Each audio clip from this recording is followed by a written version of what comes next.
Chapter 27. Pieces of 8. Owing to the cant of the vessel, the masts hung far out over the water, and from my perch on the cross-trees I had nothing below me but the surface of the bay. Hans, who was not so far up, was, in consequence, nearer to the ship, and fell between me and the bulwarks. He rose once to the surface in a lather of foam and blood, and then sank again for good. As the water settled, I could see him lying huddled together on the clean bright sand, in the shadow of the vessel's sides. A fish or two whipped past his body. Sometimes, by the quivering of the water, he appeared to move a little, as if he were trying to rise, but he was dead enough, for all that, being both shot and drowned, and was food for fish in the very place where he had designed my slaughter. I was no sooner certain of this than I began to feel sick, faint, and terrified. The hot blood was running over my back and chest. The dirk, where it had pinned my shoulder to the mast, seemed to burn like a hot iron, yet it was not so much these real sufferings that distressed me, for these, it seemed to me, I could bear without a murmur. It was the horror I had upon my mind of falling from the cross-trees into that still green water, beside the body of the coxswain. I clung with both hands till my nails ached, and I shut my eyes as if to cover up the peril. Gradually my mind came back again, my pulses quieted down to a more natural time, and I was once more in possession of myself.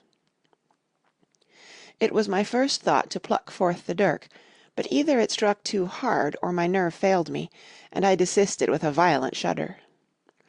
Oddly enough, this very shudder did the business. The knife, in fact, had come the nearest in the world to missing me altogether. It held me by a mere pinch of skin, and this the shudder tore away.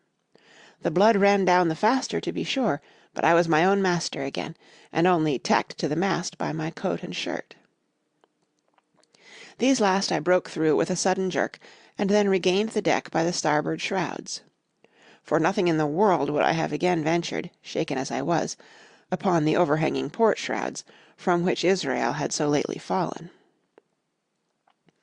I went below, and did what I could for my wound. It pained me a good deal, and still bled freely, but it was neither deep nor dangerous, nor did it greatly gall me when I used my arm. Then I looked around me, and as the ship was now, in a sense, my own, I began to think of clearing it from its last passenger, the dead man, O'Brien. He had pitched, as I have said, against the bulwarks, where he lay like some horrible, ungainly sort of puppet, life-size indeed, but how different from life's colour or life's comeliness! In that position I could easily have my way with him, and as the habit of tragical adventures had worn off almost all my terror for the dead, I took him by the waist as if he had been a sack of bran, and with one good heave tumbled him overboard. He went in with a sounding plunge, the red cap came off, and remained floating on the surface, and as soon as the splash subsided, I could see him and Israel lying side by side, both wavering with the tremulous movement of the water. O'Brien, though still quite a young man, was very bald. There he lay, with that bald head across the knees of the man who had killed him, and the quick fishes steering to and fro over both. I was now alone upon the ship. The tide had just turned. The sun was within so few degrees of setting that already the shadow of the pines upon the western shore began to reach right across the anchorage and fall in patterns on the deck. The evening breeze had sprung up, and though it was well warded off by the hill with the two peaks upon the east, the cordage had begun to sing a little softly to itself, and the idle sails to rattle to and fro. I began to see a danger to the ship. The jibs I speedily doused and brought tumbling to the deck, but the mainsail was a harder matter. Of course, when the schooner canted over, the boom had swung outboard, and the cap of it and a foot or two of sail hung even under water. I thought this made it still more dangerous, yet the strain was so heavy that I half feared to meddle. At last I got my knife and cut the halyards. The peak dropped instantly. A great belly of loose canvas floated broad upon the water, and since, pull as I liked, I could not budge the downhaul, that was the extent of what I could accomplish. For the rest, the Hispaniola must trust to luck, like myself. By this time the whole anchorage had fallen into shadow. the last rays, I remember, falling through a glade of the wood, and shining, bright as jewels, on the flowery mantle of the wreck. It began to be chill, the tide was rapidly fleeting seaward, the schooner settling more and more on her beam ends. I scrambled forward and looked over. It seemed shallow enough, and holding the cut hawser in both hands for a last security, I let myself drop softly overboard. The water scarcely reached my waist, the sand was firm and covered with ripple marks, and I waded ashore in great spirits, leaving the Hispaniola on her side, with her mainsail trailing wide upon the surface of the bay. About the same time the sun went fairly down, and the breeze whistled low in the dusk among the tossing pines. At least and at last I was off the sea, nor had I returned thence empty-handed. There lay the schooner, clear at last from buccaneers, and ready for our own men to board and get to sea again. I had nothing nearer my fancy than to get home to the stockade and boast of my achievements. Possibly I might be blamed a bit for my truantry, but the recapture of the Hispaniola was a clenching answer, and I hoped that even Captain Smollett would confess I had not lost my time. So thinking, and in famous spirits, I began to set my face homeward for the blockhouse and my companions. I remembered that the most easterly of the rivers which drain into Captain Kidd's anchorage ran from the two-peaked hill upon my left, and I bent my course in that direction that I might pass the stream while it was small.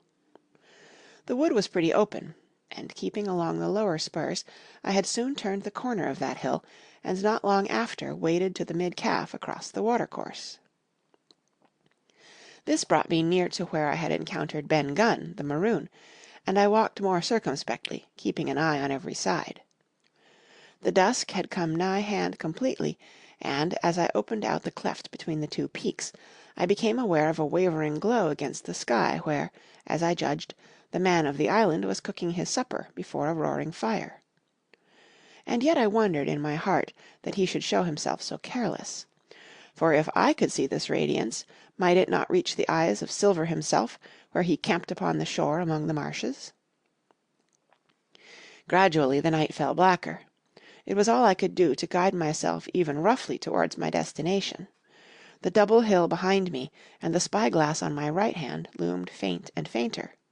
The stars were few and pale, and in the low ground where I wandered, I kept tripping among bushes, and rolling into sandy pits. Suddenly a kind of brightness fell about me. I looked up. A pale glimmer of moonbeams had alighted on the summit of the spyglass, and soon after I saw something broad and silvery moving low down behind the trees, and knew the moon had risen. With this to help me, I passed rapidly over what remained to me of my journey, and, sometimes walking, sometimes running, impatiently drew near to the stockade. Yet as I began to thread the grove that lies before it, I was not so thoughtless that I slacked my pace and went a trifle warily. It would have been a poor end of my adventures to get shot down by my own party in mistake. The moon was climbing higher and higher. Its light began to fall here and there in masses through the more open districts of the wood, and right in front of me a glow of a different color appeared among the trees. It was red and hot, and now and again it was a little darkened, as it were the embers of a bonfire smouldering. For the life of me, I could not think what it might be. At last I came right down upon the borders of the clearing. The western end was already steeped in moonshine. The rest, and the blockhouse itself, still lay in a black shadow, checkered with long silvery streaks of light. On the other side of the house an immense fire had burned itself into clear embers, and shed a steady red reverberation, contrasted strongly with the mellow paleness of the moon. There was not a soul stirring, nor a sound beside the noises of the breeze. I stopped, with much wonder in my heart, and perhaps a little terror also. It had not been our way to build great fires. We were, indeed, by the captain's orders, somewhat niggardly of firewood, and I began to fear that something had gone wrong while I was absent. I stole round by the eastern end, keeping close in shadow, and at a convenient place where the darkness was thickest, crossed the palisade. To make assurance surer, I got upon my hands and knees and crawled, without a sound, towards the corner of the house. As I drew nearer, my heart was suddenly and greatly lightened. It is not a pleasant noise in itself, and I have often complained of it at other times, but just then it was like music to hear my friends snoring together so loud and peaceful in their sleep. The sea cry of the watch, that beautiful "All's well," never fell more reassuringly on my ear. In the meantime, there was no doubt of one thing: they kept an infamous bad watch. If it had been Silver and his lads that were now creeping in on them, not a soul would have seen daybreak. That was what it was, thought I, to have the captain wounded, and again I blamed myself sharply for leaving them in that danger, with so few to mount guard. By this time I had got to the door and stood up. All was dark within, so that I could distinguish nothing by the eye. As for sounds, there was the steady drone of the snorers, and a small occasional noise, a flickering or pecking that I could in no way account for. With my arms before me I walked steadily in. I should lie down in my own place, I thought with a silent chuckle, and enjoy their faces when they found me in the morning. My foot struck something yielding. It was a sleeper's leg, and he turned and groaned, but without awakening. And then, all of a sudden, a shrill voice broke forth out of the darkness. "Pieces of 8, pieces of 8, pieces of 8, pieces of 8, pieces of 8," and so forth, without pause or change, like the clacking of a tiny mill. Silver's green parrot, Captain Flint! It was she whom I had heard pecking at a piece of bark. It was she, keeping better watch than any human being, who thus announced my arrival with her wearisome refrain. I had no time left me to recover. At the sharp, clipping tone of the parrot, the sleepers awoke and sprang up, and with a mighty oath the voice of Silver cried, "Who goes?" I turned to run, struck violently against one person, recoiled, and ran full into the arms of a second who, for his part, closed upon and held me tight. "Bring a torch, Dick," said Silver, when my capture was thus assured. And one of the men left the log house, and presently returned with a lighted brand. Chapter 27.